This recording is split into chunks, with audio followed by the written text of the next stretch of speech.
Como o tribunal decide a pensão alimentícia e qual é o seu papel como advogado neste processo? Bom, quando a gente fala pensão alimentícia, tem duas...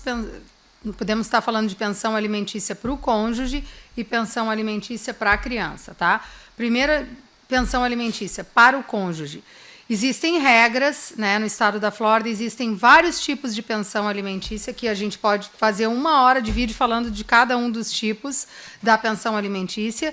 E essa pensão pode ser...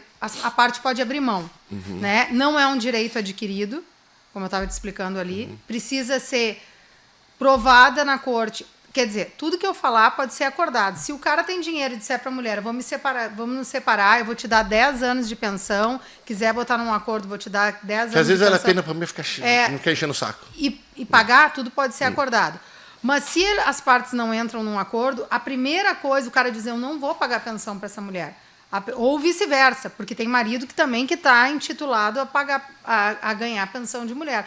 Principalmente nesses casos que a pessoa, um deles abandonou uma carreira no Brasil para vir para cá. E isso dá muito, e eu uso muito esse argumento do EB2. Depois eu até posso te falar, tipo, pessoa lá, o expert, tá aplicando aí, entrou com o EB2, National Interest Waiver, dizendo que é top na sua profissão, etc, e tá aqui pedindo pensão pro marido? Não cola, né? Mexer com a mulher errada aqui, velho. Então, exatamente. Isso é um argumento que pode ser trazido e normalmente na mediação cola bastante. Então, assim, a pensão alimentícia para o cônjuge, primeiro tem que ser provado, se não for um acordo, a necessidade daquela pessoa de receber e a possibilidade que o outro tem de pagar. Eu já tive casos que o juiz olhou para mim e disse assim, eu tô vendo que a tua cliente casada há 22 anos não trabalhou, so sorry, ela tem a necessidade, mas esse cara não pode pagar. Ele está fazendo Uber, além do trabalho dele, para pagar as contas. Então, assim, eu não vejo que ele tenha a possibilidade de pagar essa pensão. Então, a primeira coisa na pensão alimentícia para o cônjuge é provar a necessidade e depois a possibilidade.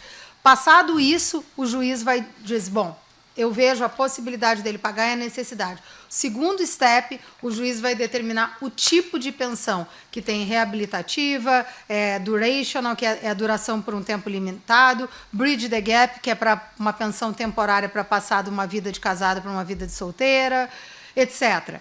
E aí, depois disso, num durational, por exemplo, vou dar pensão por um tempo limitado. Esse tempo limitado vai depender do número de anos que a pessoa é casada. Tem casamento de curto termo na Flórida, agora é até 10 anos. Acima de 10 anos até 20 anos é um casamento de termo moderado e acima de 20 anos o casamento é um casamento de longo termo. Então, as regras quanto ao tempo que pode ser concedido de pensão depende do tempo do casamento. E é o que eu sempre digo, por exemplo, num casamento de curto termo, que é até 10 anos, o juiz pode dar até 50% do termo do casamento, ou seja, 5 anos. Mas não quer dizer que ele vai dar os 5 anos. As pessoas interpretam a lei, às vezes, de forma errônea. Ele pode dar então ele pode te dar 2. Então, por isso que eu digo, se às vezes o teu marido está te oferecendo um casamento de até 10 anos, o cara está te oferecendo 3 anos e meio de pensão, não, mas eu quero 4 anos e meio. Será que vai valer a pena? Porque se tu for para frente do juiz, o juiz pode te dar 2. Ele pode nem te dar os 3,5. Então, assim, depende.